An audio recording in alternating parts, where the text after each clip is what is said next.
Assalamualaikum warahmatullahi wabarakatuh. Bismillahirrahmanirrahim. Innal hamdalillah nahmaduhu wa nasta'inuhu wa nastaghfiruh wa na'udzu billahi min shururi anfusina wa min sayyiati a'malina. May yahdihillahu fala mudhillalah wa may yudlil fala hadiyalah. Asyhadu an la ilaha illallah wahdahu la syarikalah wa asyhadu anna Muhammadan abduhu wa rasuluh. Allahumma salli ala Muhammad wa ala ali Muhammad. Rabbi yassir wa la tu'assir bitammim bil khair. Rabbi shrah li sadri wa yassir li amri wahlul 'uqdatam min lisani yafqahu qawli. Allahumma aftah alaina hikmataka wanshur alaina min khazaini rahmatika ya arhamar rahimin. Al-Malikul Quddus As-Salamul Mu'minul Muhaiminul Azizul Jabbarul Mutakabbir. Subhanallah amma yusyrikun. Wallahul khaliqul bari'ul musawwiru lahul asma'ul husna. Yusabbihu lahu ma fis samawati wal ardi huwal azizul hakim. Wala haula wala quwwata illa billahil aliyyil azim. Wala manja minallah illa ilaih. Amma ba'du. Sidang penonton, sidang jemaah mata Allah Subhanahu wa taala, mudah-mudahan kita semua tergolong dalam golongan hamba-hambanya yang benar-benar bersyukur. Alhamdulillah. Waalaikumsalam warahmatullahi wabarakatuh. Kepada semua bagi salam. Alhamdulillah, terima kasih anda bersiaran dengan saya pada pagi yang penuh barakah ni. Masya-Allah, Tuan Anwar. Allahu akbar. Inna lillahi wa inna ilaihi raji'un. Sesungguhnya musibah itu datang pada Allah. Semoga mudarat itu datang pada Allah dan kepada Allah lah mudarat itu dikembalikan. Mudah-mudahan Allah permudahkan segala urusan Tuan Anwar. Allah rahmati mak, Allah permudahkan semuanya insya-Allah. Amin ya rabbal alamin. Dan bagus masih lagi mampu meluangkan masa dalam dengan keadaan emergency ini dengan menuntut ilmu, dan niatkan dengan menuntut ilmu ini mudah-mudahan barakah untuk mak, permudah urusan insya-Allah. Barakah kita menuntut ilmu walaupun online, tapi tetap kita niatkan untuk menuntut ilmu insya-Allah. Amin ya rabbal alamin. Baik, terima kasih kepada semua yang dah menonton. Bantu sebar-sebarkan, bantu sebar-sebarkan insya-Allah, bantu sebar-sebarkan insya-Allah ya. Pergi bercuti, tak ya bercuti sebahari-hari bercuti. Mencari ketenangan itu di hati. Tak perlu tempat-tempat yang perlu pergi mencari ketenangan, bercuti-cuti ke, hari-hari cuti dah. Insya-Allah. Baik, ada urusan itu saja. Walau macam mana pun Allah pilih tempat-tempat yang bagus-bagus begini untuk kenikmatan para penuntut ilmu, pecinta ilmu. Nampak? Allah sajikan dengan tempat-tempat yang indah di bumi Allah Ta'ala ini. Masya Allah, tabarakallah. Supaya kita mampu mensyukuri atas segala nikmat yang Allah telah kurniakan, insya-Allah. Baik, sedang penonton, sedang jemaah mata Allah SWT, salam duha. Terima kasih kepada yang dah meluangkan masa untuk kita menuntut ilmu dalam kira kurang lebih 1 jam, insya-Allah. Bantu sebarkan dulu kuliah kita, insya-Allah. Kuliah online kita, insya-Allah. Mudah-mudahan ramai lagi yang mendapat fadilat, ganjaran, kefahaman daripada pengajian hakikat kehidupan, insya-Allah. Alhamdulillah, summa alhamdulillah ala kulli ni'mah. Kita sedang jemaah mata Allah SWT hidup ni, kita nak mencari kesenangan. Sebab tu kita kadang sibuk ke sana ke sini tu mencari kesenangan sebenarnya. Bercuti ke sana ke sini tu nak cari kesenangan. Itu adat kehidupan. Tapi percaya atau tidak, kesenangan itu tidak berkekalan, kerana pasangan kesenangan itu adalah kesusahan. Siapa yang memahami hakikat kehidupan pasti jumpa. Iaitu kesenangan pasangannya kesusahan, kesusahan pasangannya kesenangan. Itulah dunia. Fa inna ma'al usri yusra. Inna ma'al usri yusra. Saya nak mulakan kalam bicara mukadimah kita pada pagi yang penuh barakah ni sementara menunggu sahabat-sahabat lain masuk, insya-Allah. Mungkin tengah duk breakfast ke, tengah ke mana-mana ke. Mudah-mudahan saya seru pada semua agar tidak tinggalkan kuliah ini, teruskan istiqamah kita menuntut ilmu sehingga benar-benar putus, sehingga benar-benar kita menghayati akan erti kebenaran sebuah kehidupan, mampulah kita menterjemahkan dalam amalan supaya kita tidak lagi berkira-kira untuk beramal. Insya-Allah, terutamanya amalan hati ni. Amalan hati ni memberi markah 100% ya. Sedang jemaah mata Allah SWT. Kalau hati kita masih problem, masih ada masalah, hati kita masih lagi ada was-was, hati kita masih lagi ada keraguan, Kita bimbang amalan kita juga akan sangkut. Sebab amalan ni akan terkait dengan hati. Amalan terkait dengan hati. Ya. Baik. Jadi kesenangan pasangannya kesusahan. Benar Tuan Hanafi. Baik. Baik, mari kita lihat mukadimah dulu saya cakap. Orang cari duit sebab nak kesenangan. Duit, saya cerita tentang duit. Ya. Orang cari duit ni sebab nak kesenangan. Tetapi orang yang mencari Allah itu nak ketenangan. Itu dia. Orang yang berjumpa dengan kesenangan belum pasti dia akan bertemu dengan ketenangan. Kerana kesenangan pastinya berjumpa dengan kesusahan. Dan daripada kesusahan itulah datangnya kegelisahan. Baik. Orang yang mencari ketenangan pasti bertemu dengan kesenangan, dan kesenangan itu akan terus senang walaupun dalam kesusahan. Allahumma salli ala Muhammad wa ala. Ini yang kita nak. Ada duit senang, tapi belum tentu tenang. Ada Allah itu tenang dan pasti senang. Mencari Allah, jalan seorang hamba ataupun salik, sang salik ini yang menuju pada Allah, itu adalah mencari ketenangan, dan ketenangan tidak perlu tercari-cari, tidak perlu tempat yang jauh, yang mewah, perlu berhabis-habis, tidak perlu. Sebab ketenangan itu satu perkara yang dianugerahkan kepada seseorang yang dipilih oleh Allah atas kesungguhan dia untuk mengenal Allah. Ya, adat kehidupan mahu kesenangan, dan kesenangan itu dengan kebendaan. Ya, kita raikan, tak ada masalah. Tapi ingat, kesenangan ada periodnya. Kesenangan itu ada, dia panggil expiry date dia. Dia ada limitation. Senang ada limit, kerana pasti jumpa susah. Sebab tu jangan terkejut. Dulu kita tengok dia ni susah, niaga tepi jalan, susah, niaga panas, berhujan, mengusung makanan dia, kemudian berkembang menjadi senang. Tapi bila kita bincang dengan dia, tetap berhadapan dengan kesusahan. Kerana apa? Berbeza pula kesusahan dalam keadaan kesenangan itu. Berhadapan dengan perangai staf, dengan berhadapan dengan keadaan customer yang ramai, berhadapan dengan isu-isu yang pelbagai. Jadi menunjukkan bahawa kesusahan pasti datang walaupun anda berada dalam kesenangan. Ingat. Tetapi barang siapa yang bertemu dengan ketenangan, pasti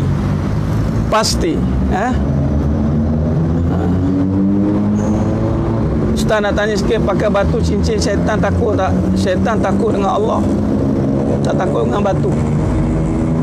Syaitan takut dengan Allah. Semua makhluk takut dengan Allah. Batu tak ada apa-apa fungsi.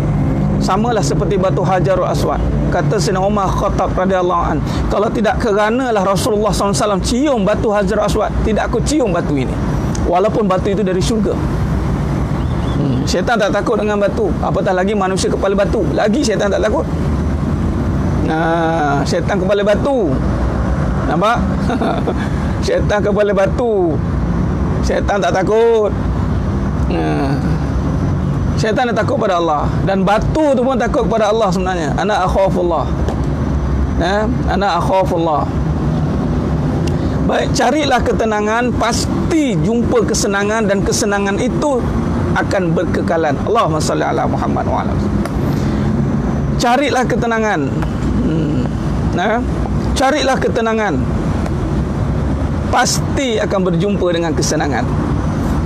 Dan dalam usaha untuk mencari ketenangan, pasti akan melalui jalan-jalan kesusahan. Pasti.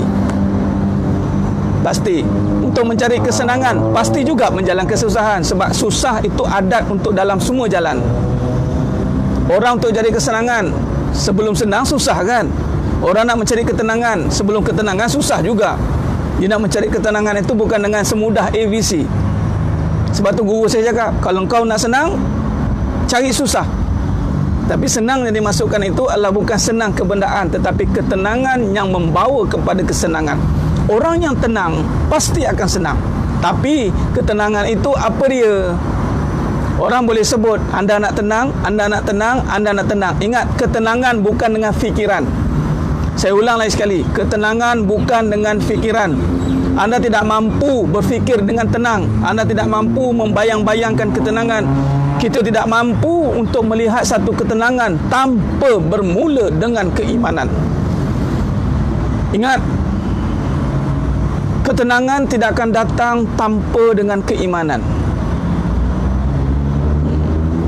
Ketenangan tidak akan datang tanpa dengan keimanan. Ingat, ketenangan itu bukan dengan tempat. Ketenangan itu bukan dengan orang. Ketenangan itu dengan Allah. Sebab tu orang yang jumpa ketenangan itu dia boleh duduk di mana-mana. Dia boleh duduk dengan orang yang menyusahkan dia. Dia boleh duduk dengan masalah yang menimpa. Dia boleh duduk dengan keadaan ujian yang mendatang. Itulah Nabi SAW. Sebab tu jangan sesekali kata Nabi itu berada dalam tekanan. Nabi stres, tak ada. Nabi adalah insan yang paling tenang. Allahumma salli ala Muhammad wa ala alihi. Nabi adalah insan yang paling tenang. Bukti orang tenang bukan dia lari pada masalah. Untuk buktikan kita ni tenang, kita duduk di tengah-tengah masalah dan kita steady. Nampak?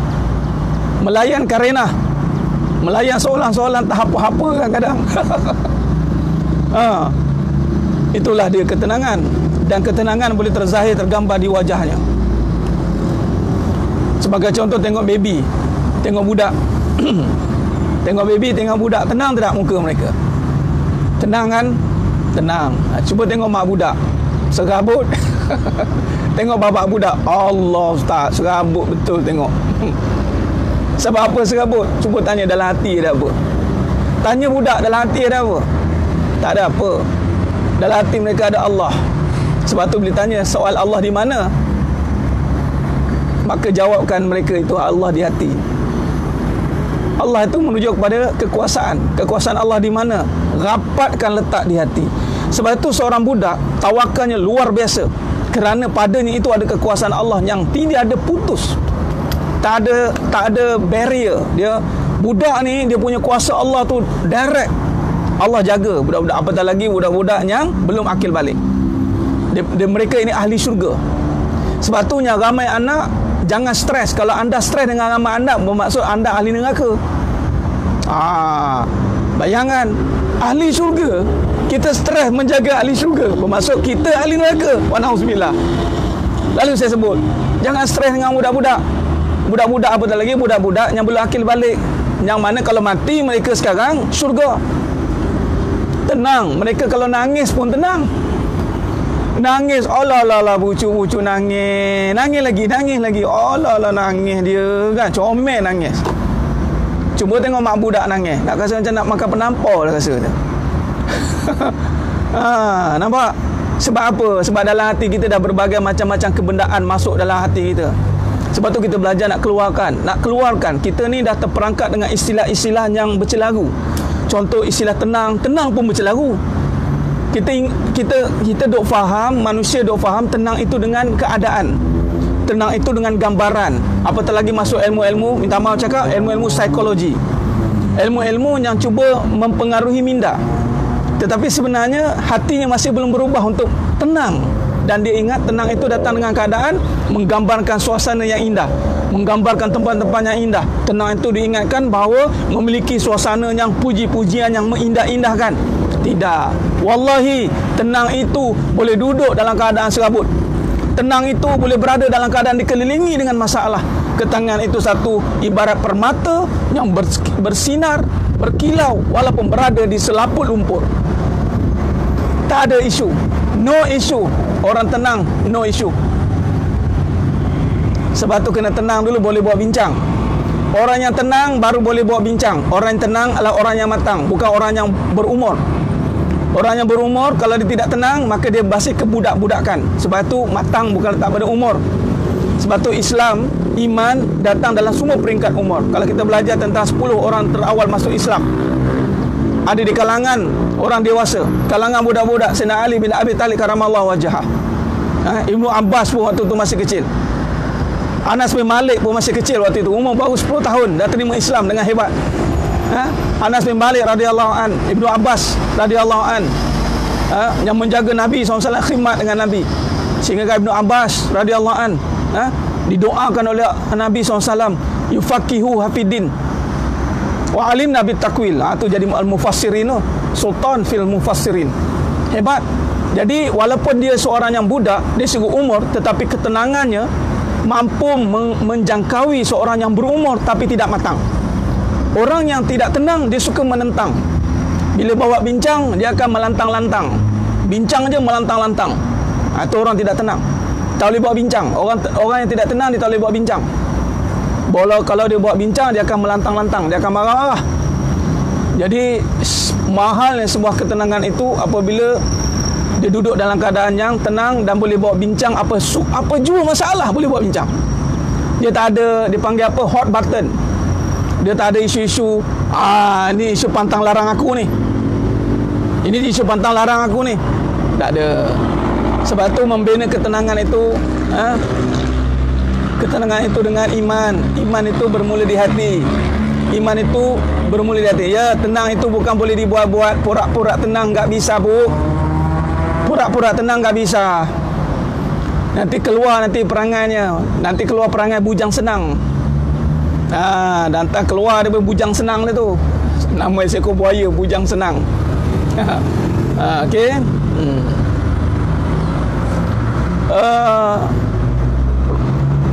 Ya, Puan Rohaniza, benar? Ya, tengok belajar dengan budak-budak. Kadang-kadang Allah uji mereka susah, mereka boleh terima kesusahan dengan redha sebab hati mereka ada Allah. Payah kita nak kata dalam hati ada Allah. Payah kita. Payah. Nampak? Okey. Allahumma salli ala Muhammad wa ala ali Muhammad. Jadi kena fokus. Anak jatuh berdarah, mak yang kelabah, benar? Anak yang kena, mak yang merana. Anak yang kena, mak yang merana. Sebab maknya tiada keyakinan dalam hatinya. Nampak? Ya, tenang boleh buat bincang. Bila bagaimana tenang dengan berhadapan dengan teguran? Apabila orang yang ditegur itu memahami akan hakikat kehidupan. Contoh, bagus soalan. Orang tegur saya. Ada satu soalan kata, harap tuan, dia panggil saya tuan, harap tuan pun boleh terima teguran. Saya kata, tegurlah, apa masalah. Jangan adanya diri. Adanya diri merasakan bahawa kitalah yang mulia, kita tidak layak ditegur. Itu melihat diri mulia, melihat diri sempurna, dia tak ingat Allah. Bila teguran datang, kalau masih ada diri, itu yang akan menentang. Wa imma, hatta orang hina sekalipun, itu menyatakan hakikat diri kita. Wa imma orang hina kita sekalipun, itu menyatakan hakikat diri kita. Orang kata saya bodoh, saya gila, ustaz tak boleh pakai, bodoh, gila ustaz ni. Ya, betul, itulah diri saya. Kalau tidaklah kerana Allah Ta'ala yang memberikan alamal insana malam ya'lam pada diri saya, maka tiadalah saya boleh berkata-kata, tiadalah boleh saya menyampaikan ilmunya, tiadalah boleh saya berdiri hebat di hadapan manusia ini. Maka apa masalahnya kalau orang lontarkan cacian makian pada diri saya? Dia akan jadi marah. Bila akan jadi nak melawan tu, bila rasa wujudnya diri. Tu marah. Marah betul. Wujud diri. Itu tenang, itu di hati. Tenang itu dengan keimanan. Terima teguran. Tapi sekiranya orang menentang kebenaran, saya akan lawan. Saya akan pertahankan kebenaran. Saya tak akan tahan diri saya. Sebab tu statement-statement yang banyak saya tulis itu statement-statement kebenaran. Wallahi tak ada statement-statement yang menyerdahi diri saya pun. Tak ada. Jadi beranilah. Kalau rasa-rasa nak kena pancung dengan kata-kata yang pedas dan agak keras dan tegas, sila lawan kebenaran. Kita tengok siapa yang kecundang dulu. Sebab orang-orang yang kadang-kadang mencabar kebenaran ni, dia punya makanan dia pancung je. Pancung kembali dengan kata-kata. Nampak? Contoh ada satu kenyataan tu dia tulis, sedap-sedap dia ustaz menghina orang perempuan. Saya jawab balik, siapa menghina? Yang orang perempuan yang biarkan dirinya dihina dengan dunia, menjadi alat perhiasan untuk bermewah-mewah, menjual produk sana sini, lakukan produk dengan menjual perempuan, tak rasa terhina pula. Atau puan sendiri yang terhina dengan dunia. Silakan. Nampak? Silakan. Sebab tu jangan menentang kebenaran. Sila hari bulan, terlentang nanti. Jadi terima kebenaran walaupun pahit, telan. Walaupun pahit, jangan lawan. Sebab kebenaran tetap akan menang. Sebab kebenaran itu dari Allah. Surah Al-Kahfi ayat 26. Wa qulil haqqu min rabbikum. Wa qulil haqqu min rabbikum. So kebenaran itu dari Allah. Ada yang tanya saya semalam, Ustaz, saya mohon pendapat tentang kebenaran. Contoh, saya cakap, kenapa takut sebarkan kebenaran? Nyatakan kebenaran. Jangan takut, sebarkan.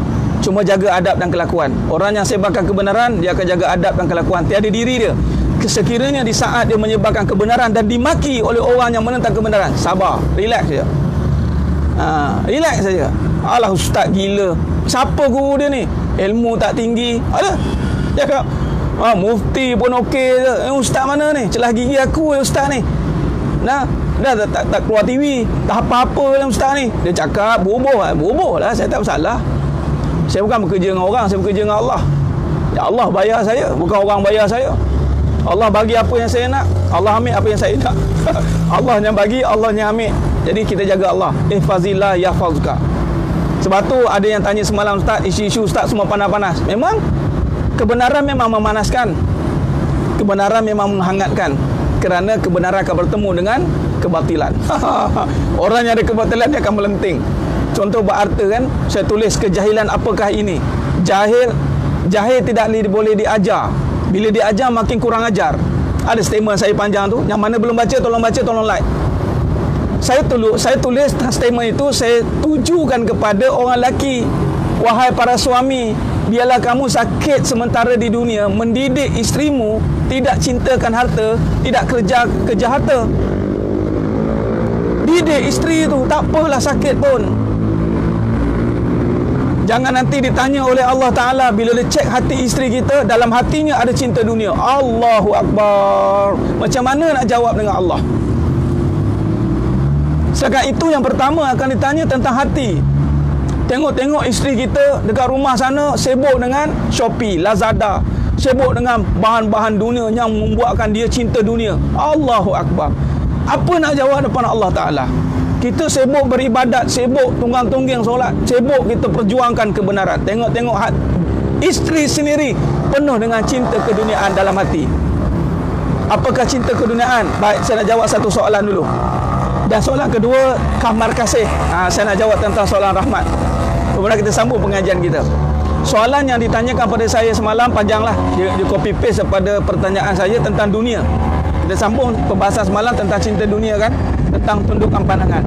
Ustaz, tolong jelaskan apa yang dimaksudkan dengan orang agama, wanita beragama tidak akan sibuk dengan dunia. Lalu saya tuliskan cinta dunia yang pertama, dunia hiburan, dunia masakan, dunia perhiasan. Itu dunia, semua dunia.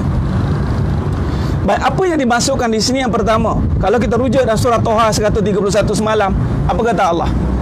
Apa kata Allah dalam surah Toha ayat 131 semalam?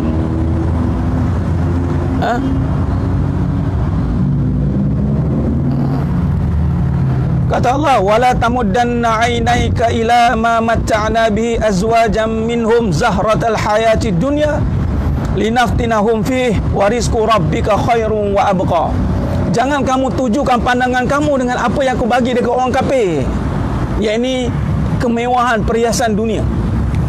Baik, saya nak tanya dia, diri kita ni akan jatuh dalam lembah keduniaan dalam pelbagai sektor, dalam pelbagai cabang furuk dalam dunia. Yang pertama, dunia kemasyhuran. Kemasyhuran ini memahukan populariti, berdakwah ataupun buat kerja nak dilihat. Itu kan riak. Itu kan dalil riak itu. Dunia sibuk untuk ditonton, untuk diberitahu, akulah ibu misali, akulah ibu yang begini begitu. Dia sibuk nak dunia lihat, orang tahu dia ini seorang yang pandai mendidik anak, nak bagi tahu semua amalan yang dia buat. Ini kemasyhuran. Dan dia tak boleh duduk belakang. Contoh seorang perempuan, bila seorang suami bagi arahan duduk belakang, jangan ke depan, dia memberontak, menggeletar tangan dia. Tak boleh, banyak tanggungjawab dengan masyarakat ni. Nanti masyarakat nak tahu tentang kehidupan macam mana. Ni kemasyhuran. Samalah, lelaki pun sama, bercakap kerana nak dimasyhurkan. Dunia kemasyhuran. Nampak? Ini termasuk dalam hubbud dunia, cinta dunia. Dan riya, mengundang perhatian makhluk. Ini yang kita tak nak.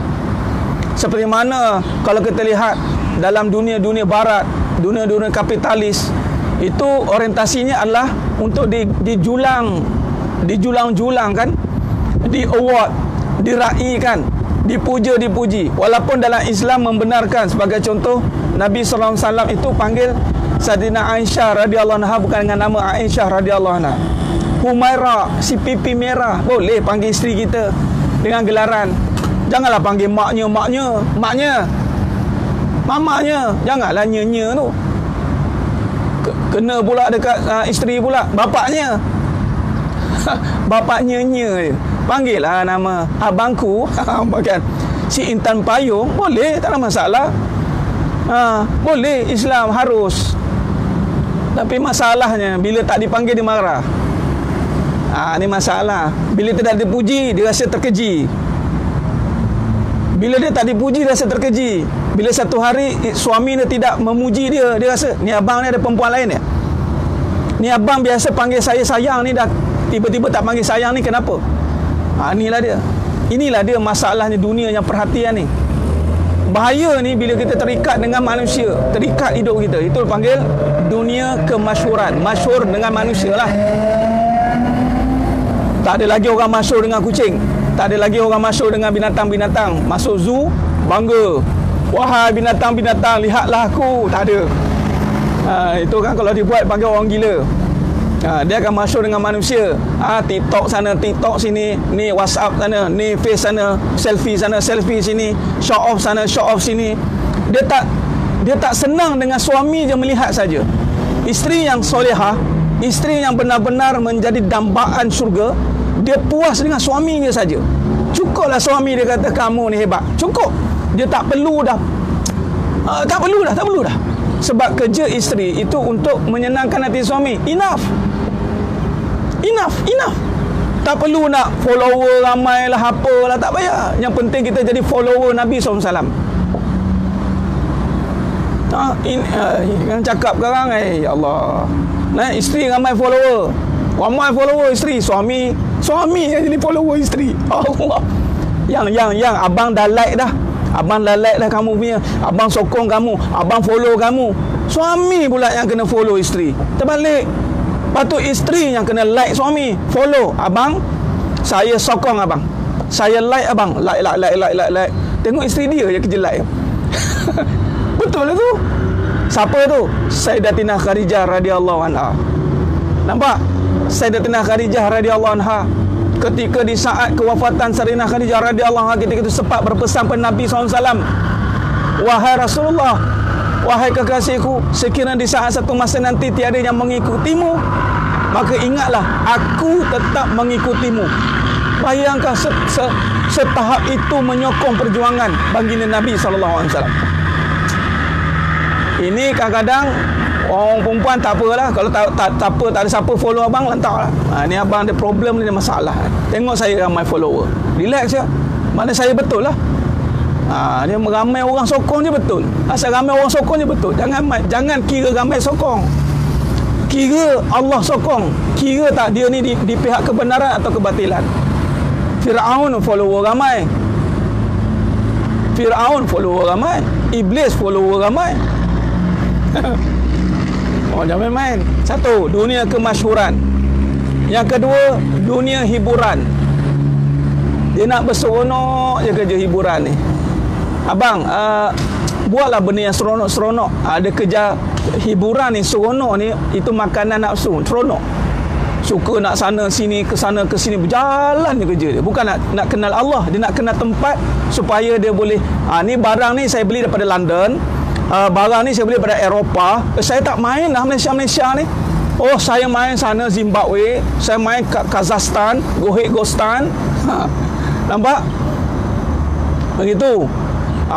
Tu dunia hiburan. Bosanlah duduk rumah ni bang.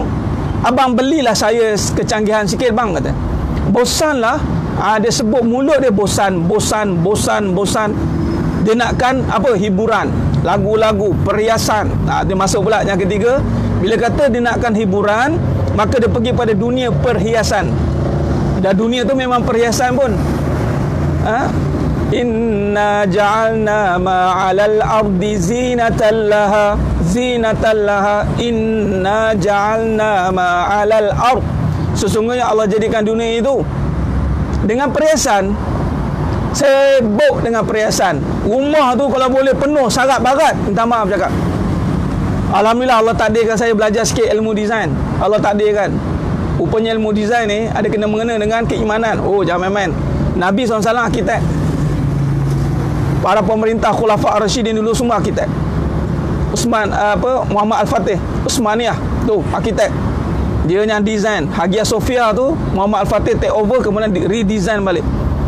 Perhiasan ni benda yang berbahaya. Contoh belakang saya ni, nampak belakang ni dipanggil awang larat. Kalau awang larat ni bahasa design ni, kerawang-kerawang ni hati-hati. Memang dia seni, tetapi dia satu benda yang boleh melalaikan. Nak buat satu bab, ada orang memang recun ke?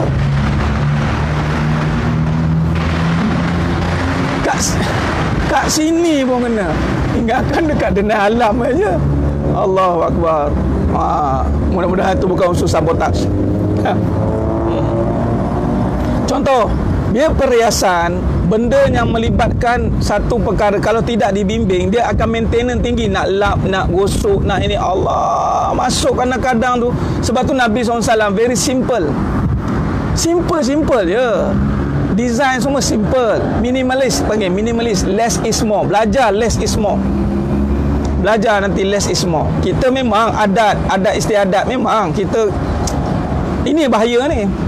Nak pecahkan fahaman adat yang tidak bertempat. Tak salah nak berias ni, tapi kalau dah sampai masuk rumah tu, ya Allah, ini rumah ke apa ni? Perabot nak berkerawang-kerawang ni. Allah Akbar. Berkerawang ni untuk apa? Nak lap, nak itu, satu hal nak oh ya Allah, maintenance fee tinggi. Hati-hati. Manfaat kurang tapi maintenance tinggi. Kalau manfaat banyak, kalau kerawang-kerawang ni manfaat banyak, tak apalah. Kita kalau dalam bab design, kita go for manfaat, function. Itulah Islam. Islam sangat menekankan bab function, iaitu apa fungsi dia. Sesuatu perkara akan ditanya apa kegunaannya, dan Allah SWT sendiri tidak akan buat sesuatu tu sia-sia. Ya. Nampak? Maka hati-hati dunia perhiasan. Kalau nak baju tu, ya Allah, sangat barat kadang-kadang baju tu penuh. Ya Allah, wahai wanita, anda tu dah menjadi sebaik-baik perhiasan dunia dah. Tak payahlah penuhkan dunia di badan anda. Tak payah. Less is more. Simple, minimalis. Nak nanti kat syurga. Syurga memang tempat kita bermewah-mewah. Syurga tempat kita bersukaria. Syurga tempat kita berhias-hias. Tapi dunia tempat penjara. Orang dalam penjara mana ada berhias? Mana ada beria sangat? Alah ustaz, mulakan kan cakap, alah ustaz, lawan perempuan. Tengok, dia akan pergi menangkan perasaan. Macam mana? Tudung penuh dengan batu, suan cari rezeki. Alhamdulillah tak ada batu nisan. Kalau boleh dengan batu nisan, dia bubuh sekali. Allahu Akbar. Fungsi sama, kos lenggara tinggi. Betul Tuan Surah Najai. Nak pakai boleh, tapi jangan kerana perhiasan. Perhiasan ni pakai Ferrari tapi sayang nak guna. Ni nanti saya akan explain detail tentang dunia itu perhiasan. Dia ada kaedah dia. Masuk di sini sibuk dengan dunia perhiasan yang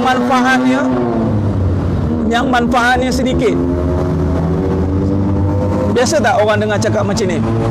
Ni beli buat apa ni? Buat perhiasan ke? Beli buat perhiasan je ke? Itulah maksudnya. Maksudnya tiada manfaat. Tapi kalau beli Ferrari, manfaat dia besar, silakanlah. Manfaat besar ni ustaz. Sebab apa beli Ferrari? Nak bawa imam, bawa pergi ceramah. Bawa tok siap. Saya nak bagi orang tak merasa naik Ferrari ni. Ini dah, dia buat orang terlayan liur dia. Ram. Tengok Ferrari aku tu. Kau ingat senang nak dapat Ferrari ni? Kalau kau nak dapat Ferrari ni, kau kena fokus. Kau kena berusaha sekuat tenaga. Islam tak melarang kita untuk pakai begitu. Tapi tak bagi kawan tu jaga rasa. Tak bagi. Tayang kereta mewah Ferrari, nak bagi orang pakai, marah. Cuba bagi merasa sikit. Beli kereta Lamborghini, Lambung tinggi, Ferrari ke Bugatti Veyron, bawa balik, jumpa saudara mara. Nah, pakai kunci. Siapa nak pinjam Ferrari aku ni? Ni siapa nak pinjam Bugatti Veyron, pakailah. Ya Allah Ustaz, bertuahnya orang bagi pinjam Ferrari. Ni dak. Ini pakai seorang. Lepas tu menayang. Lepas tu buat orang terlai liuk. Lepas tu buat orang berazam nak dapatkan Ferrari juga. Beli pakai tak ada masalah. Pakai Ferrari. Saya alhamdulillah lah nyari-nyari tak bawa tu. GTR Skyline tu nyari-nyari tak bawa. Sebab apa? Tak ada orang bagi lagi. Kalau ada orang bagi. Baik, saya bawa. Saya tolong bawakan GTR Skyline ke, Ferrari ke, saya tolong bawakan. Macam tu, betul. Bagus, betul. Beli kereta besar, bagi. Benar Puan Nilam Sari, jangan kerana sedikit kesusahan dunia kita lupa akan nikmat yang Allah bagi. Kita tukar dengan kesenangan perhiasan dunia tu. Pinggan mangkuk cantik-cantik, suami tapi hidang dekat suami pakai polisterin. Punyalah ya Allah. Tu pinggan mangkuk kamu dalam amari tu buat apa? Buat biasalah bang. Biar orang perempuan lah, orang perempuan bang, abang ni kan tak faham. Suami, yelah, makanlah pinggan polisterin dengan cawan polisterin. Senang bang nak basuh. Tak payah basuh, buang ni sekarang ni. Allahu Akbar. Nampak? Beli kereta mewah, bagi orang pakai, bagi, merasa. Ustaz ni kan cakap sedap mulut dia kadang. Nak siapa nak? Contoh ada orang sewa motor. Ustaz pinjam boleh? Pakai.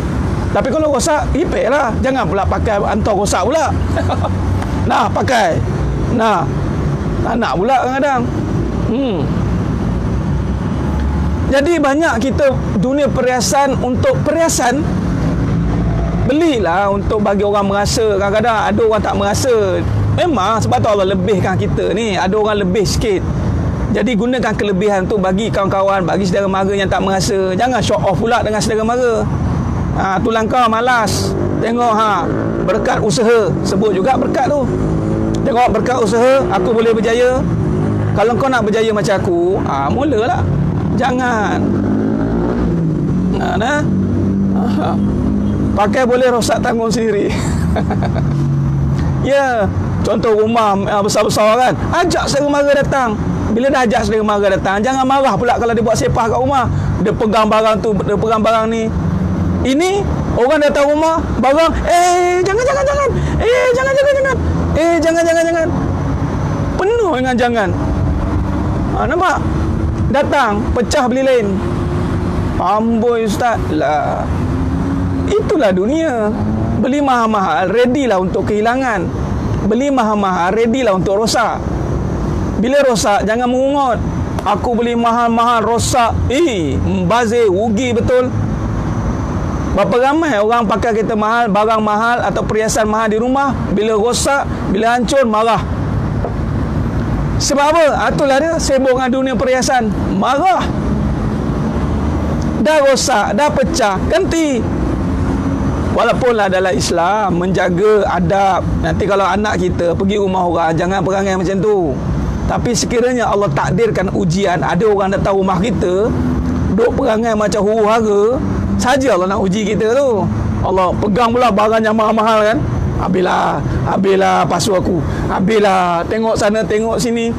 Nampak? Lepas tu dia panggil budak tu, "Mai kat dapur, mai. Ada makanan kat dapur." Dia pergi dapur, dia piak dia. Kau usik barang aku, siap kau. Siap. Ya. Beli mahal-mahal. Kalau contoh pakai motor besar, jangan mengungut kalau tayar botak. Tayar belakang saja 800, depan saja 400, rantai saja 1000 lebih. Nampak? Kalau tayar botak, jangan botak kepala aku nak tukar tayar. Tak payahlah. Allahumma salli ala Muhammad. Pakai je.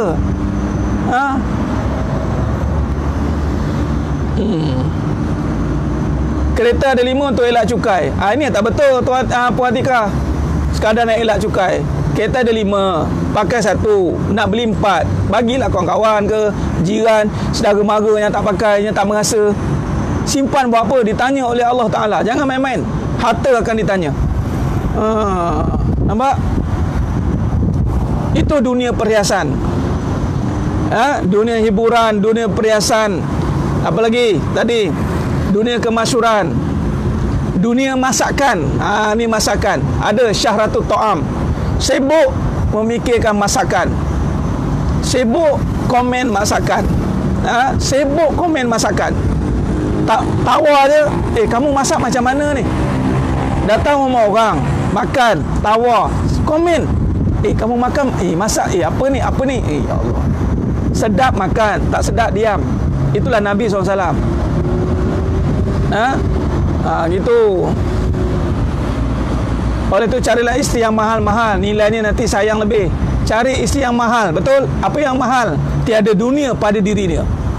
Seorang isteri itu mahalnya dia adalah kerana solehahnya dia. Dan murahnya seorang isteri itu apabila dia jual dirinya untuk dunia. Dia akan jadi semurah-murah isteri, semurah-murah perempuan, malah boleh dibeli dengan harta dunia. Nak diamkan orang macam ni, bagi rumah sebiji, kereta sebiji, bagi gaji, bagi kad kredit, diamlah. Abang nak kahwin lagi, silakan katanya. Yang penting ada kad kredit unlimited, ada rumah sebiji, ada kereta. Atau kalau abang tak boleh nak bagi saya, izinkan saya kerja. Abang dah tak mampu, bagi saya kerja. Saya kena ada duit sendiri, tak ada nak mengharap kat abang. Oh, dia cakap sedap dia, bancuk kan. Ni hati-hati.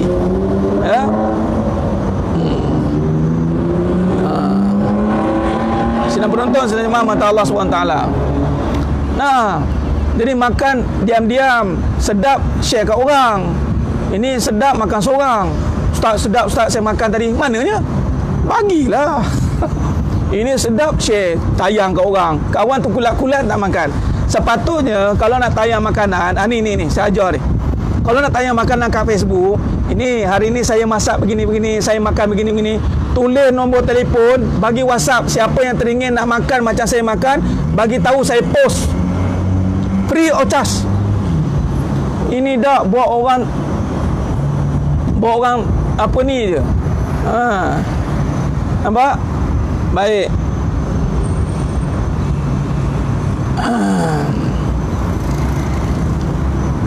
Benar Puan Nilam Sari. Itulah sepatutnya. Bila kita duduk kepada kebaikan, bila kita duduk kepada ketenangan, maka kita akan melupakan keburukan orang lain. Sebab bila duduk dengan ketenangan, itulah kita duduk dengan Allah SWT. Khair. Habis jawapan tadi yang tanya Puan tadi, itulah masuk detail. Dan ini semuanya syarah daripada sifat mazmumah. Cuma saya cuba detailkan mengikut keadaan semasa. Masalah musalah dia panggil. Kita cuba lihat kepada situasi semasa. Itulah dia. Sebab dalam syarah itu hubud dunia ada, cinta dunia, syahratut ta'am, cinta makanan, lepas tu ujub, rasa hebat, sum'ah, ujub diri hebat, sum'ah, nakkan pujian orang, tengok aku je yang ada. Ini semua daripada syarah-syarah, daripada sifat-sifat mazmumah sebenarnya. Ya. Baik. Allahumma salli ala Muhammad wa ala ali Muhammad. Baik, jadi sedang penonton, sedang jemaah mata Allah SWT. Share. Ya, nak share boleh. Bila share, tolong share untuk kongsi sekali. Ini share makan seorang-seorang, terkujat-kujat, kawan lain yang tak makan. Jangan main-main. Ingat orang senang je ke? Jangan tengok. Orang susah pun tengok juga Facebook. Sekarang Facebook semua orang ada. Nampak? Jadi share lah. Okay. Nak share boleh. Tulis nombor telefon. Saya nak post sekali siapa yang 5 orang terawal. Bukan menjual. Menjual pun satu hal. Baik. Sidang penonton, sedang mata Allah SWT. Khalas bab itu. Baik, masuk bab kedua, soalan kedua. Allah panjang ni Ustaz. Soalan pertama ialah nak uraikan tu. Soalan kedua berbunyi tentang rahmat Allah SWT. Baik, rahmat Allah SWT ni saya jawab rahmat sebab atas tu ada tentang hadis. Saya nak jawab rahmat Allah Ta'ala dulu. Saya memetik daripada kalam Syekh Imam Ibn Athaillah Iskandari rahimahullah ta'ala dalam kitab Hakikat Tauhid dan Tasawuf. Bab rahmat ini melibatkan berkaitan tentang pengharapan kita kepada Allah. Itu rahmat. Orang yang dibukakan pintu rahmat itu apabila orang yang manusia yang Allah letakkan hidupnya bergantung pada Allah, harap. Pergantungan ia bukan sekadar pergantungan yang 50-50, tapi pergantungannya itu adalah 100%. Contoh, bila dia melihat dunia, dia melibatkan apa tadi? Duit, nak senang, duit. Ya Allah, aku tahu duit ni membawa kepada kesenangan, ya Allah.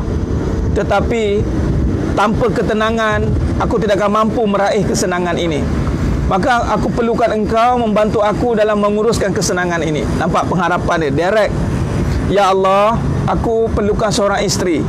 Isteri ini membawa kesenangan dalam hidupku. Adat. Namun ya Allah, kalau tidak kerana ketenangan yang Engkau berikan pada aku, maka tidak mampu aku menikmati kesenangan oleh isteri itu. Itulah rahmat. Dan rahmat yang kedua itu adalah apabila Allah bukakan lidahnya, lisan dia, kalamnya untuk berdoa kepada Allah SWT. Rahmat. Apabila kita ni sering berdoa kepada Allah, berharap atas semua urusan ini di bawah jagaan Allah, dunia akhirat. Dia tak ada urusan dunia je, sendiri buat. Urusan akhirat Allah, dia tak. Dunia akhirat di sisi Allah. Cuma dunia ini makam ikhtiari. Ikhtiari ni maknanya kita kena kerjalah. Contoh cari duit, kena kerjalah, kena kerjakan. Af'al, makam usaha, makam ikhtiar, makam perbuatan. Tetapi tidak bergerak perbuatan itu tanpa izin Allah. La tataharraku zarratun biiznillah. Maka orang yang berharap kepada Allah dengan rahmat Allah Ta'ala ini, dia akan sinkronisekan, dia akan dipanggil menghubungkan, ataupun dalam bahasa pengajian tawakal. Bila dia dah yakin, dia tawakal. Tawakal ini berserta dengan doa dan usaha nanti. Dia yakin rahmat tadi, bila dapat keyakinan, mana Allah beri dia, bila dapat rahmat, Allah campakkan keyakinan dalam hati dia. Dia yakin akan ilmu, dengan ilmu yang benar, dia yakin seluruh perkara dalam hidup ini dibantu, digerakkan oleh Allah SWT. Baik. Maka dengan bantuan Allah itu, lalu kita menyerahkan kembali urusan kepada Allah. Itu panggil tawakal. Kita menyerahkan urusan rezeki, urusan kasih sayang, urusan jodoh, urusan hidup, urusan mati, urusan kerja, semua, seluruhnya kita serahkan kepada Allah dengan makam doa. Ya Rab, bila Allah gerakkan lidah kita ringan untuk berdoa dan bermunajat kepada Allah, maka itulah limpah rahmat. Tanda Allah nak bagi rahmat itu. Maka tidak cukup dengan itu, Allah tambahkan dia, Allah gerakkan dia untuk berusaha ke arah itu. Contoh, Allah doa, Allah gerakkan dia berdoa untuk masuk syurga. Allah berdoa untuk jadi isteri solehah. Allah gerakkan dia doa untuk menjadi mendapat cinta Allah. Maka Allah akan gerakkan dia ke arah amalan itu. Ini bila dengan Allah. Sebab tu Allah kata dalam surah Al-Baqarah 45, wasta'inu bis-sabri was-salah wa innaha lakabiratun illa 'alal khashi'in. Minta tolonglah dengan Allah. Wasta'inu bis-sabri. Bis-sabri ni makna dengan Allah. Was-salah dan amal soleh. Dia ada pertukaran dia. Allah dan amal soleh. Dia ada, mesti ada kena dua-dua sekali. Jadi maknanya wasta'inu bis-sabri was-salah. Sebab sebelum tu, ayat yang sebelumnya Allah berfirman, ayat 44, manusia ni dia suka mengajak kepada kebaikan, tapi dia sendiri jahil dalam perkara itu. Allahu Akbar. Atamuruna an-nasa bil birri wa tansawna anfusakum wa antum tatlunal kitab afala ta'qilun. Sebelum tu, atamuruna an-nasa bil birri wa tansawna anfusakum wa antum tatlunal kitab afala ta'qilun. Wasta'inu bis-sabri was-salah. Minta tolonglah dengan Allah, dengan sabar, dan kamu beramal baik. Atamuru, sebelum ni kita suka orang, kita suka ajak orang jadi baik kan. Kita cerita, tapi kita lupa bahawa untuk jadi baik itu dengan pertolongan Allah. Itulah iblis. Iblis dia gagal dekat situ. Dia gagal untuk meletakkan bahawa amalan itu asbab Allah, bukan diri dia. Sebab tu akhirnya dia jauh daripada rahmat Allah. Jauh daripada rahmat Allah. Bila jauh daripada rahmat Allah, dia akan hilang pergantungan daripada Allah SWT. Benar, Mak Umi. Sebab tu masuk syurga dengan rahmat Allah. Itulah hadis atasnya, mafhum hadis. Nabi kata tak ada seorang pun masuk kerana amal, tapi masuk kerana rahmat Allah. Apa maksud rahmat? Itulah kupasan yang saya kupaskan tadi panjang. Mana bermula dia dengan hati yang bergantung pada Allah, kemudian Allah gerakkan mulut dia untuk meminta berdoa. Sebelum itu dia bertawakal dengan sempurna, dia yakin dengan Allah, dia bertawakal dengan sempurna, dan Allah gerakkan lisannya, lidahnya untuk memuji-muji Allah, berharap dan memohon. Dan tidak cukup dengan itu, Allah bantu dia untuk beramal. Maka mana kata dengan amal kalau semua datang dengan bantuan Allah? Ini yang berlaku dengan Iblis. Iblis ketika datangnya Nabi Adam AS, itu cabaran. Dia melihat ana khairu minhu, aku lebih baik daripada Adam ni, katanya. Aku ni dah lama beramal, aku ni dah jadi ketua, aku ni dia boleh nampak aku. Sedangkan itu semua dengan pertolongan Allah. Sebab tu lillah tu. Nampak? Itu dah rahmat. Itu jawapannya. Semua atas gerak Allah. Baik, bila semua atas gerak Allah, jadi maknanya setiap yang kita lakukan ingat Allah. Itu maksud dia. Jangan kita lupa, setiap yang kita lakukan ingat Allah. Bukan bermaksud bila atas semua gerak Allah kita serah pada Allah. Jangan. Itu Jabariyah nanti. Serah Jabariyah, tak apalah, Allah belaka. Jangan. Dia makam ahli sunnah wal jamaah ni, syariat hakikat tidak terpisah. Hakikat hati berserah pada Allah, namun pergerakan itu melaksanakan tuntutannya, melaksanakan suruhannya. Kalau betul kita bertawakal, berserah pada Allah, pasti kita akan buat apa yang Allah suruh. Itu maksudnya. Kalau ustaz serah pada Allah lah, nak jadi isteri solehah ni, saya tak perlu suami, saya tak perlu laki, semua dengan Allah. Mana boleh? Syariat kena ada. Mana boleh jadi solehah dengan sendiri-sendiri? Mesti dengan Allah. Even kisah Rabi'atul Adawiyah, saya nak jadi seperti Rabi'atul Adawiyah, tak kahwin. Rabi'atul Adawiyah tak kahwin, tetapi Allah, dengan Allah uji kehidupannya sangat susah. Itu syariat lah tu. Kehidupan keluarga yang susah, dirinya pun susah. Kehidupannya amat susah. Allahu Akbar. Kita kalau dengar sirah tentang Rabi'atul Adawiyah, ya Rab, susah ya amat. Yang mana kesusahan itu bertentangan dengan kehidupan seorang wanita. Wanita ni kan berbalik pada tadi, nakkan perhiasan, nakkan pujian, nakkan itu wanita yang tiada iman lah. Sebab tu kalau kita lihat Ummahatul Mukminin, isteri-isteri baginda Nabi SAW, termasuklah dengan anak Nabi SAW, Fatimah Az-Zahrah radhiyallahu an, bagaimana Allah merahmati radhiyallahu anha an, bagaimana Allah merahmati mereka semua itu tanpa dengan kemewahan dunia. Bukan sebab tidak boleh bermewah, tetapi Allah nak tunjukkan tanpa perhiasan, tanpa dengan hiburan, tanpa dengan perhatian, tetapi mereka tetap penuh dengan ketenangan. Itu kerana suaminya Nabi sempurna. Jadi tak perlukanlah, sebab kehidupan sempurna bagi seorang isteri itu adalah suaminya. Sebab tu hati-hati isteri yang tak sentiasa tak puas ni. Mana dia tak puas hati dengan suami dia. Yelah ustaz, suami saya bukan Nabi, suami saya bukan ustaz. Tu alasan tu. Nah, patutnya kalau macam tu belajarlah dengan Asiyah pula. Banyaklah chapter dia, belajarlah pula dengan Asiyah. Jadi maknanya itu dengan Allah, dengan syariat, mesti kan ada laluan. Ada torik dia. Torik dia mesti ada. Dia tidak boleh tiba-tiba. Ni mana belajar ni? Tahu kat mana? Saya dapat ilham daripada Allah direct, daripada langit. Allah. Daripada langit dia kata dapat. Mestilah kena ada perantara, macam contoh perantara guru, perantara mungkin belajar dengan, adalah dia punya wasilahnya.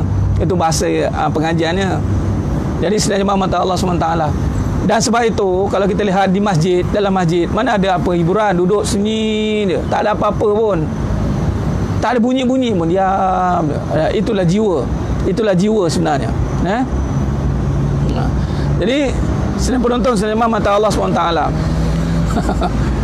Itulah dia Tuhan syari skill laduni katanya. Laduni lala sekali kita tengok macam tak boleh nak pergi. Sampah buang syariat. Jangan, hati-hati. Syariat tetap syariat. Hakikat menyempurnakan syariat. Ingat, malah syariat akan terpelihara bila dia memelihara hakikat. Kalau sekiranya dia memelihara hakikat, pasti dia akan terpelihara syariatnya. Orang yang menjaga syariat pasti akan menjaga hakikatnya. Contoh, dia nak melihara solat, dia akan menjaga keikhlasan dia. Contoh, orang yang menjaga keikhlasan, pasti dia akan menjaga amalan dia. Dia dua-dua tidak boleh tidak kata ulama, tidak boleh tidak. Dia bersatu dia.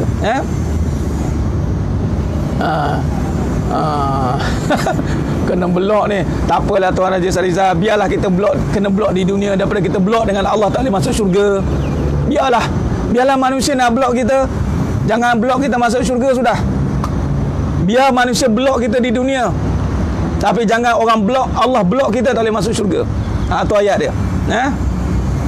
Baik, sedang penonton sejemaah menata Allah Subhanahu wa taala. Baik, itu kupasan sedikitlah tentang rahmat Allah Subhanahu wa taala. Baik, kita dah sambunglah pengajian kita ni. Masih lagi membincangkan 7 perkara untuk menghilangkan ketakutan. Sedang jemaah mata Allah SWT, bila sebut dengan tentang ketenangan, itu adalah jiwa yang bebas daripada ketakutan. Tulis kat situ, ketenangan bermakna jiwa yang bebas daripada sebarang ketakutan. Tetapi apa kaitan ketakutan ini dengan dosa? Baik, rupanya bila jiwa kita atau hati kita penuh dengan ketakutan, bermakna dia ada kaitan dengan dosa. Apa kaitan dengan dosa ni? Mari kita lihat. Dalam perbahasan ini, kalau kita lihat, bila kita buat kesimpulan, kita buat khulasah kepada 7 perkara ini, yang mana semalam kita dah bincang tentang pandangan. Makna pandangan ini kalau kita bawa kepada dunia dan jatuh kepada cinta dunia, dan itu dosa.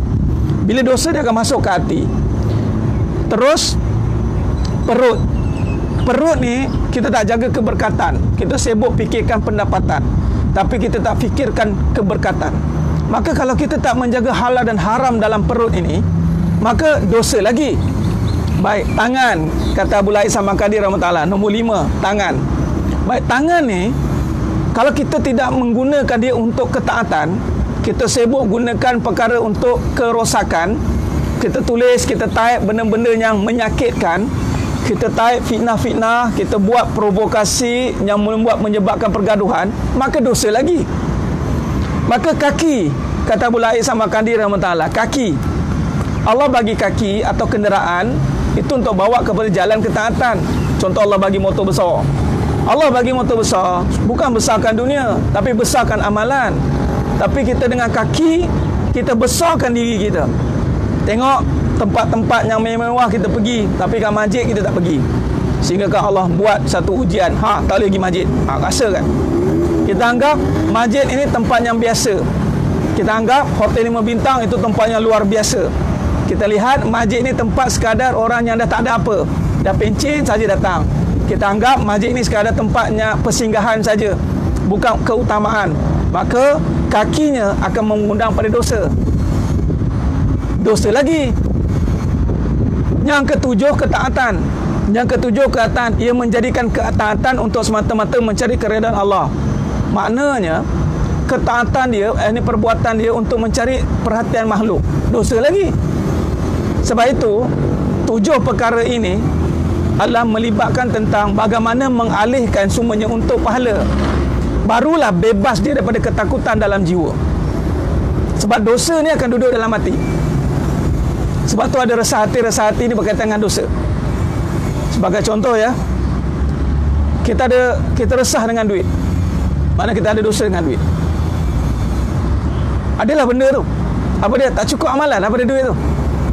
Time ada pun resah, time tiada lagilah meresahkan. Hati-hati. Seorang isteri resah dengan suami dia. Cek balik. Amalan yang mesti sangkut. Mesti ada tak kena, terutama hati dia. Dia tak cukup amalan. Dia buat dengan suami dia sekadar buat, bukan dengan ikhlas. Jadi dia akan resah dengan suami dia. Dia takut kehilangan suami dia. Allah uji. Ini ketakutan. Seorang suami takut dengan isteri dia. Sebab dia tidak mendidik isteri dia. Ada amalan yang tidak diselesaikan, yang menyebabkan dosa data. Dosa inilah yang akan menyebabkan ketakutan. Hati-hati.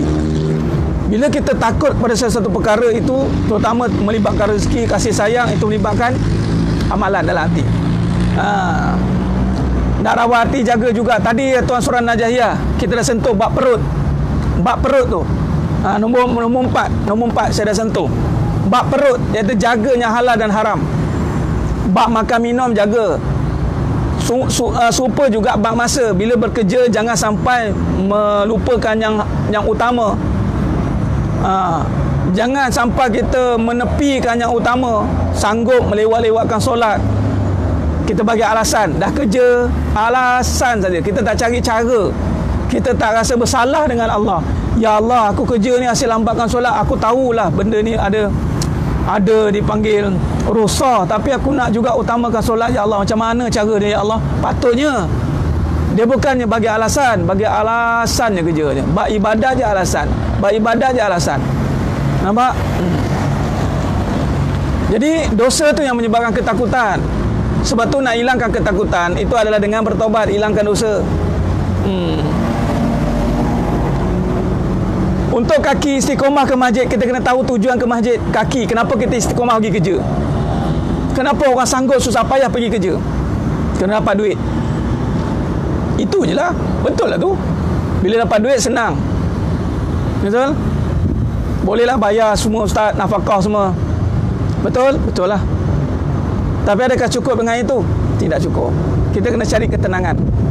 Ketenangan di masjid, di rumah Allah. Macam mana kita bersusah payah untuk senang, sepatutnya kita kena lebih bersusah payah untuk tenang. Kerana tenang akan duduk pada semua perkara. Senang tak? Senang tak akan duduk pada semua perkara. Sebab semua perkara itu ada pasangannya. Yang susah, senang. Tapi tenang akan menjaga semua perkara. Jadi datang ke masjid itu adalah sumber ketenangan. Lantaklah ada setengah orang kata yang penting di hati ustaz, masjid di hati. Dia nak pisahkan syariat tu dia punya pahaman. Tapi kalau kita lihat pada Nabi SAW, Nabi tak pernah tinggalkan masjid. Nabi SAW siap buat rumah di masjid. Nabi SAW membangunkan ketamadunan bermula dengan masjid. Nabi SAW membina ataupun ketika Nabi berhijrah ke Madinatul Munawwarah, berhenti di Quba, Nabi membangunkan syiarnya masjid. Dan berhenti di Madinah, Masjid Nabawi. Nabi buat rumah di masjid. Apa maknanya tu? Pentingnya ketenangan. Jadi masjid tempat ketenangan. Bila tenang, kita senang. Bila tenang, kita senang nak kerja. Itu dia. Jadi ya, tak boleh 5 waktu 1 waktu. Tak boleh 5 waktu 1 waktu. Tak boleh 5 waktu 4 waktu. Tak boleh 4 waktu 3 waktu. Tak boleh 3 waktu 2 waktu. Tak boleh 2 waktu 1 waktu. Tak boleh 1 waktu. Tak payah.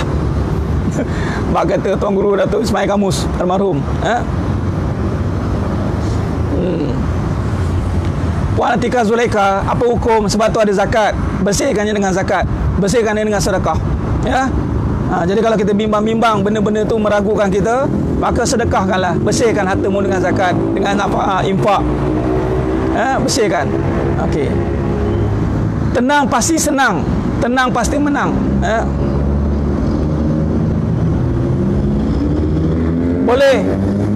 Boleh Tuan Surah Najaya, benar Tuan Amin. Itulah sepatutnya kita bekerja dengan Allah, kita utamakan surah Allah. Kalau kita tidak terikat dengan siapa-siapa, sebagai contoh tak kerja ikut timing, bukan kerja makan gaji lah, korang kerja makan gaji, maka kerja kita bebas macam bisnes. Patutnya kita utamakanlah amalan-amalan tu. Datang masjid, utamakan setting untuk kuliah. Betul lah tu. In between kita carilah keperluan hidup kita. Nampak? Keperluan untuk hidup, orang kata kena ada duit. Keperluan untuk mati, kena ada pahala. Pahala tu lah membawa pada ketenangan. Orang cari keperluan hidup, lupa keperluan mati. Jadi carilah keperluan mati, pahala. Bermati-matian lah. Bermati-matian lah untuk keperluan mati. Kerana mati lepas ni hidup balik. Kalau mati terus tak apa. Ni mati hidup balik, nak hidup selama-lamanya. Kalau keperluan hidup pun kita dah separuh mati cari, takkan keperluan hidup selama-lamanya kita buat biasa-biasa je. All out lah. Sebab tu saya letakkan, ulama' meletakkan juga, dan perbahasan saya lihat pada ulama' syarah, mereka begitu struggle untuk akhirat. Mereka tiada kompromi dengan akhirat. Allahu Akbar. Dan ini dididik oleh Nabi SAW. Bab peperangan tiada istilah lemah, tiada istilah berpatah balik. Dan inilah syariat Islam. Tiada erti mengalah, tiada erti kalah, tiada erti putus asa. Itulah Islam. Boleh Puan Aliza, orang perempuan nak pergi masjid, pergilah, tak ada masalah. Boleh.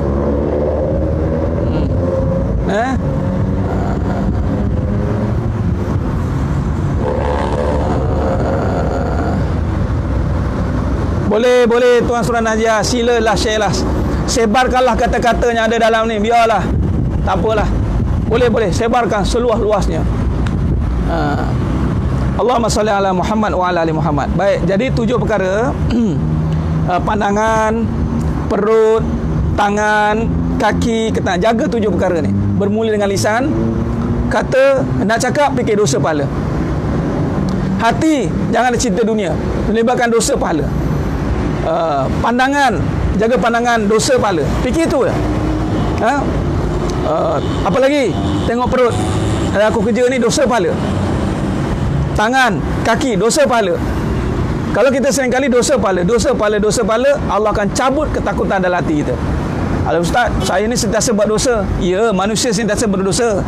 Tapi kalau kita langsung tak ambil kira dosa, lagi teruk kita. Memang kita akan sentiasa berdosa. Tapi kalau kita ambil sambil lewa dengan dosa, lebih parahlah hidup kita. Ya. Jadi sidang jemaah mata Allah SWT. Baik. Jadi sebab itu kalau kita lihat dalam muka surat seterusnya, dalam bab ujian ni kita kaitkan dengan dosa. Sebab itu muka surat seterusnya tentang ujian itu. Kita dah buat kesimpulan untuk bab ujian dan masalah ini. Okey. Dalam muka surat 58, perenggan yang atas, kitab edisi lama, muka surat 45. Ujian itu membawa kita untuk kembali kepada Allah SWT. Jadi ini kesimpulan ujian ya. Kesimpulan ujian. Ujian senang, ujian susah, dua-dua sekali. Jadi kesimpulan ujian ni untuk membawa kita kembali kepada Allah SWT. Sebab tu berbicara soal dosa, iaitu taubat, iaitu bermaksud kembali kepada Allah SWT dengan kesedaran yang mendalam akan segala dosa yang telah dilakukan di atas asbab kejahilan diri yang terhijab daripada melihat akan kekuasaan Allah SWT. Adapun jiwa yang bertaubat itu adalah jiwa yang mengenal akan Allah SWT dan bertemu akan hakikat dirinya itu adalah hamba Allah SWT yang wajib patuh dan tunduk kepada segala kehendak dan aturan daripada Allah SWT. Daripada Sa'id Ibn Al-Musayyab diriwayatkan bahawa telah turun firman Allah SWT dan surah Al-Isra ayat 25. Maka sesungguhnya dia adalah Maha Pengampun bagi orang-orang yang bertaubat. Jadi ayat ni sebenarnya mata Allah SWT melibatkan seorang lelaki yang berdosa dan bertaubat. Setelah itu mengerjakan dosa lagi dan kemudian bertaubat. Al-Fudail berkata bahawa Allah SWT berfirman, sampaikanlah kabar gembira kepada orang-orang yang berdosa bahawa jika mereka bertaubat, aku akan menerima taubat mereka. Ingatlah orang yang bertaubat, yang ini berbuat kebaikan, siddiqun, bahawa jika aku mencampakkan keadilanku, nescaya aku mengazab mereka. Nampak tak? Azab ni datang dengan kesusahan. Allah azab kesusahan itu dengan mudarat. Kita kait balik. Susah satu bab, tapi biasanya kesusahan kalau tiada keimanan dia akan pergi pada mudarat. Allahumma salli ala. Biasanya kesusahan itu pasti akan pergi pada mudarat kalau dia tak ada iman.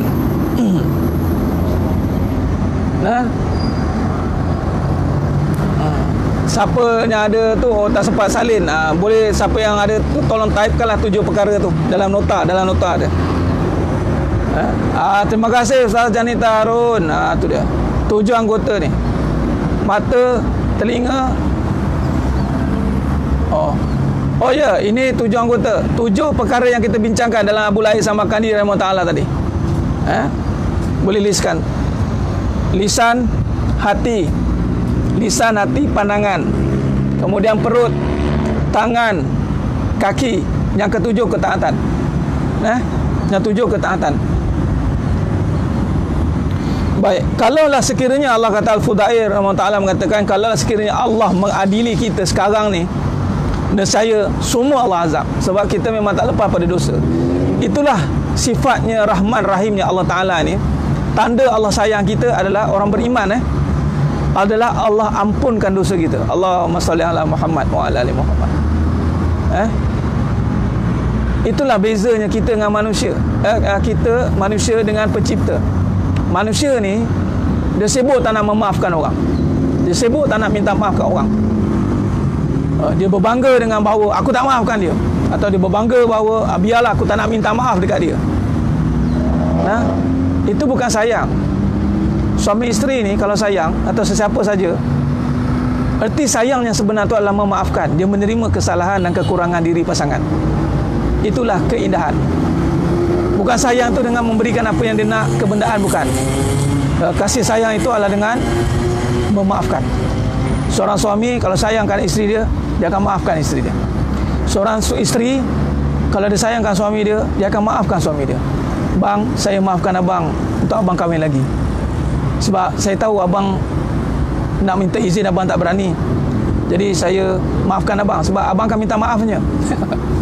Itu contoh. Tak payahlah bergaduh macam tu kan. Bagi je. Maafkan. Itulah kasih sayang.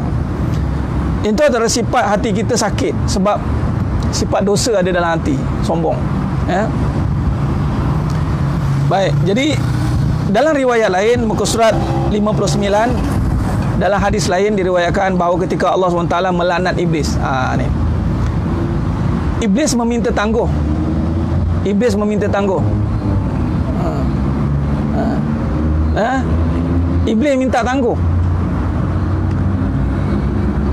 Tuhan cari rezeki, nak maafkan boleh tapi ambil masa. Okey. Selalunya orang ambil masa ni, saya akan cakap mati tak kira masa. Lagi lama kita ambil masa, kalau kita fikir mati, patut kita selesaikan on the spot, on the dot. Jangan ada pending case. Kalau ada penyakit, hidup kita tak selesai. Macam kita lah COVID-19. Ingat senang ke kita nak berhadapan dengan COVID-19? Tak senang kita. Dah sekarang dengan norma baru pula. Nak jemaah pun, walaupun dah boleh bagi jemaah, kita kena jarak pula, kekok kita. Walaupun lah ada setengah tu kata Nabi tak buat jemaah jarak-jarak. Ulama dah syarah dah panjang lebar dah. Doruriat ni. Tak faham kita kadang-kadang tu kan. Nak timbulkan provokasi. Patutnya macam mana pun kita kena beramal. Macam mana keadaan sekalipun, patutnya kita raikan amalan itu. Walaupun timbul kemuskilan, tapi kalau dah ada jumhur ulama dalam tempatan, dalam contoh kita, negara kita dah berbincang, so ikut je lah. Apa nak tentang-tentang lagi kan? Kuli amri minkum lah. Itu je. Salah minta ampun Allah, ya Allah, minta maaf ya Allah, salah punya. Tapi sebenarnya kami ni nak juga beribadat pada Engkau ya Allah. Apa masalah kan? Yang jadi masalahnya kita batilkan amalan. Tu je. Ini solat ni tak guna, solat time-time macam ni, tak payah solat. Tu ya, tu memang nak kena tu. Kita buat orang sampai tak nak beribadat. Itu yang sepatutnya kita tentang. Tapi sepatutnya kita kena raikan lah ibadat. Macam mana sekalipun, cari jalan.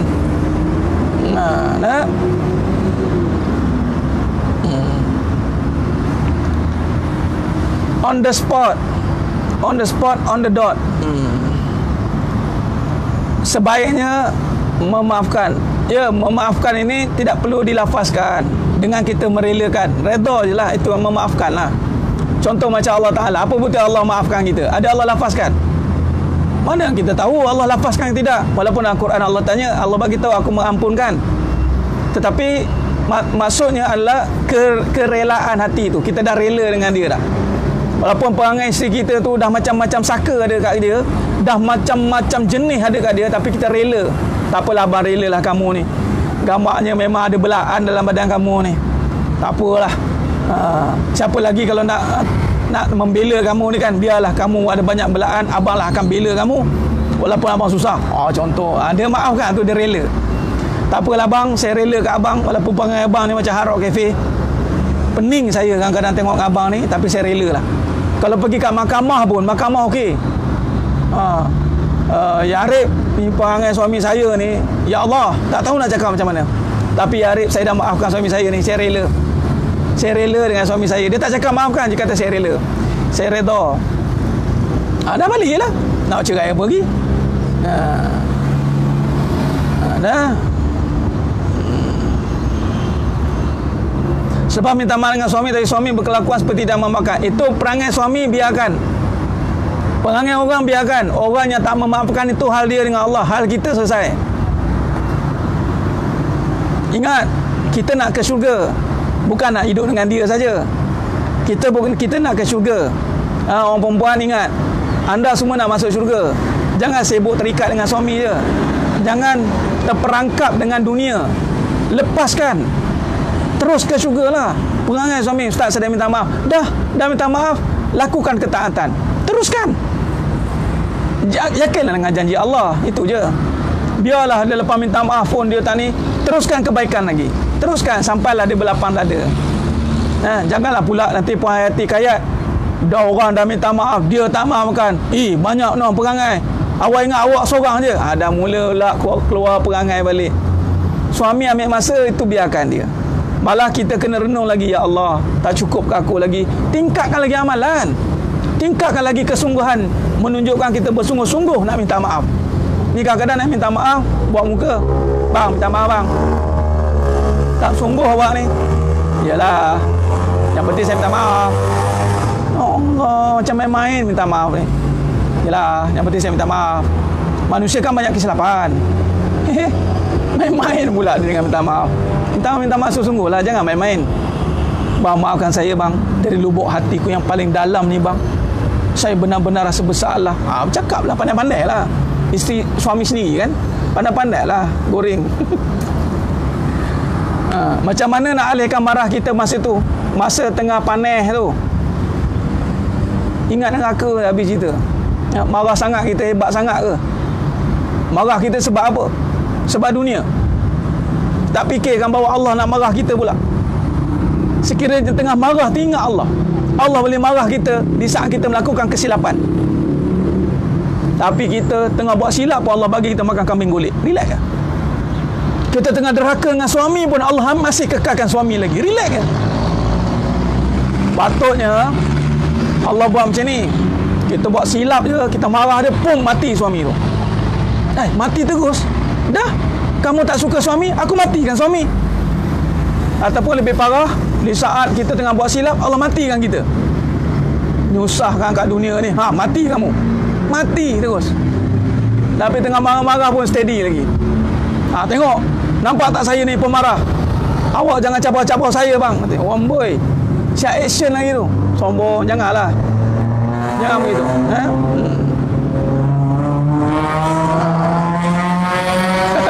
Abdul Rahim, hati kau keras Roy, katanya. Allahu Akbar. Tak apa, minta maaf berkali-kali, tak ada masalah.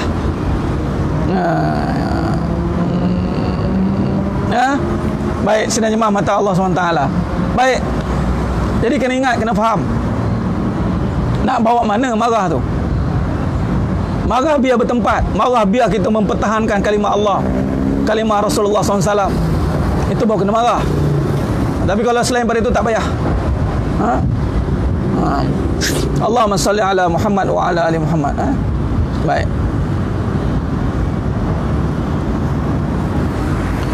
Betul, kadang-kadang kita marah pada suatu perkara kan, mati kan lah.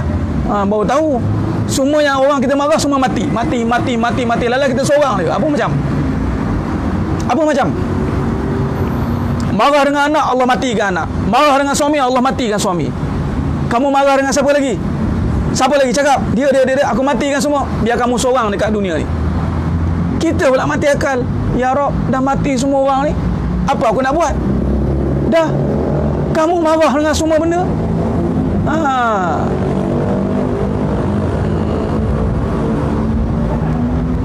Pertahankan ibu yang difitnah. Ya, bagus, pertahankan ibu yang difitnah. Tapi pastikan kemarahan tetap dengan ketaatan. Jangan sampai kemarahan hilangkan kita nilai sebuah ketaatan. Seperti apa? Marah tanpa ada petunjuk Allah, sampai kita merosakkan orang. Jangan. Marah kita biar marah dengan ketaatan. Fitnah pasti berlaku, tapi kita pertahankan dengan keimanan. Malah kita pertahankan dengan ketaatan. Lawan kejahatan dengan ketaatan. Kan kadang-kadang kita tengok cerita tentang orang kena santau kan. Kita lawan nak marah orang santau tu apa? Marah tok bomoh tu, kalah kita. Tapi kita lawan dengan amalan. Tingkatkan amalan kita. Kalaupun dia datang, kita lawan dengan amalan. Tegas dengan amalan. InsyaAllah dia akan pergi. Jangan pergi. InsyaAllah. Ustaz, dengan Allah kita buat dosa, lepas tu bertaubat, lepas tu buat dosa balik. Macam mana Ustaz? Susah benar nak ngawal nafsu. Itulah sifat Allah. Sifat Allah ni afuwun tuhibbul afwa fa'fu anna. Allah Ta'ala ni maha pengampun. Yang mana kata Nabi SAW, Nabi SAW dalam satu riwayat, datang seorang sahabat tanya, aku buat dosa macam soalan ni lah, sampai bila ya Rasul? Sampai kau sendirinya akan putus asa nak minta ampun dengan Allah. Sebab itu bila kita sering kali terperangkap dengan dosa, hati-hati. Bukan Allah tak ampunkan kita, tapi kita yang malas minta ampun dengan Allah. Hati-hati. Dia jadi putus asa. Dia jadi dah malas lah nak minta ampun. Sedangkan Allah Ta'ala ni maha pengampun. Tapi kerana duk main dengan nafsu, main dengan perasaan, lama-lama dia akan putus asa. Hati-hati. Sedangkan wallahi Allah tidak pernah mengetepikan hamba-hambanya yang minta ampun. Wallahi. Macam mana teruk sekalipun, terus memohon ampun dengan Allah Ta'ala. Cuma bimbang-bimbang kita saja yang akan putus asa untuk minta ampun dengan Allah. Kerana apa? Kerana dosa kita. Hati-hati. Jangan suuzon dengan Allah.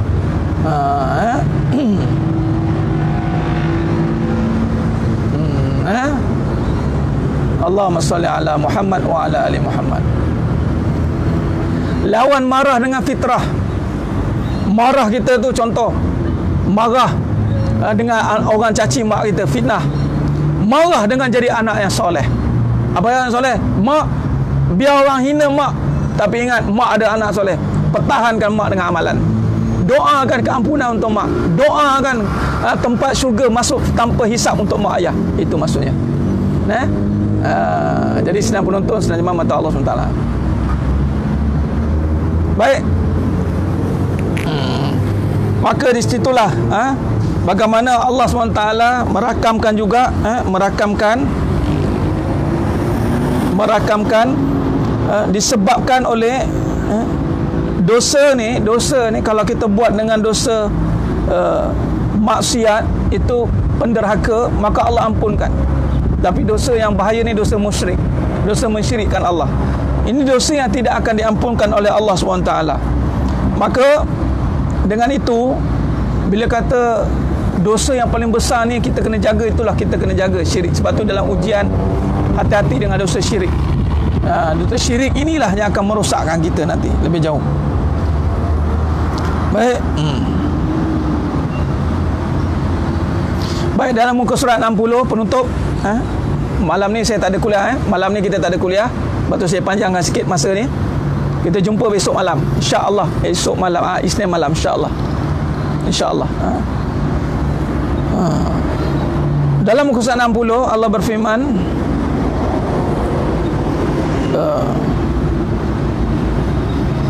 surah Al-Furqan ayat 68 hingga ayat 70. Yang mana Allah bagi tahu bahawa Allah ni Maha Pengampun. Cara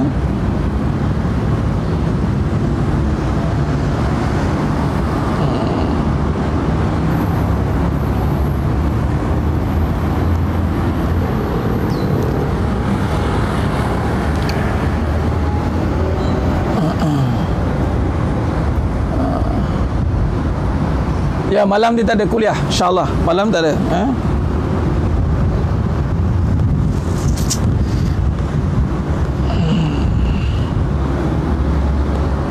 Allahumma salli ala Muhammad wa ala ali Muhammad.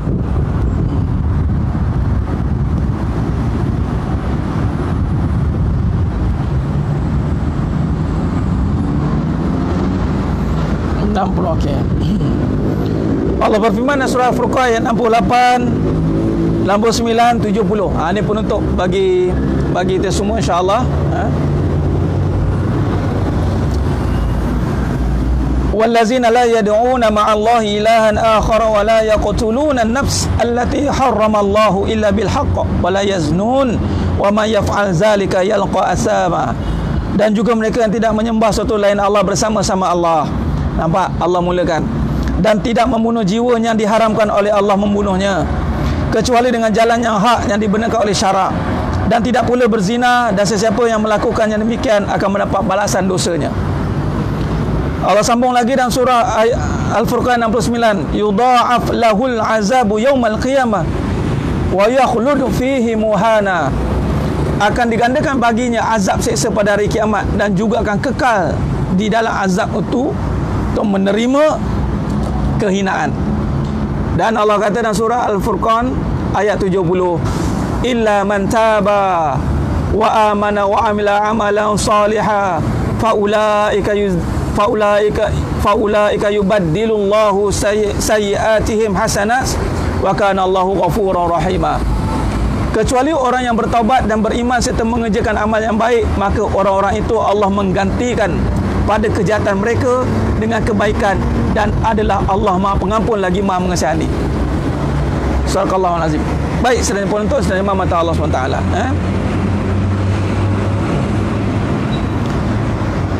Maka di sini Allah kata semua ni akan diazab kecuali orang yang tabah, ini bertaubat kepada Allah, kemudian menggantikan dengan amal baik. Ingat, sekadar menyesal tidak cukup, kita kena gantikan dengan amal baik. Sebab tu kena ada azam. Setiap benda yang menyusahkan kita, meresahkan kita, mesti kita ada azam untuk menggantikan dia baik.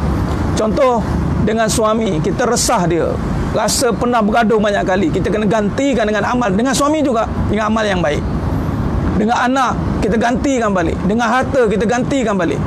Dia ada tebusan, kena tebus balik kesilapan kita dengan amalan-amalan baik.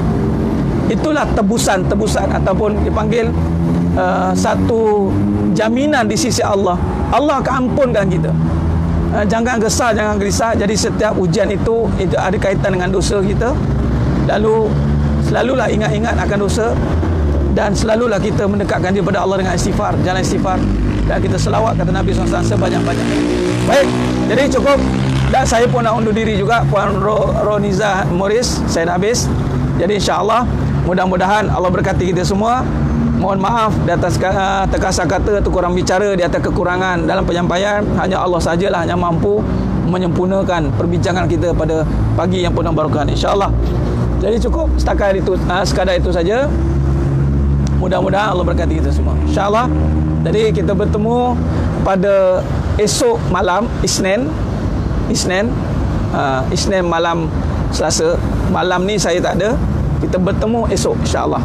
Mudah-mudahan sidang penonton sedang jemaah mata Allah SWT teruskan istiqamah di dalam majlis ilmu, teruskan istiqamah dan pengajian hakikat kehidupan, dan bantu sebar-sebarkan kepada seramai boleh, insya-Allah. Mudah-mudahan biar ramai lagi yang mendapat manfaat, insya-Allah. Khair, cukup setakat itu saja. Aku qali hadza wa astaghfirullah azim li wa lakum wa bila taufiq wal hidayah. Wassalamualaikum warahmatullahi wabarakatuh. Kita tangguh dengan tasbih farah dan suratul asr. Subhanakallahumma wa bihamdik asyhadu an la ilaha illa anta astaghfiruka wa atubu ilaik. Bismillahirrahmanirrahim. Wal 'ashr innal insana fi khusr illa alladziina aamanu wa 'amilus shalihaat wa tawassaw bil haqq wa tawassaw bis sabr.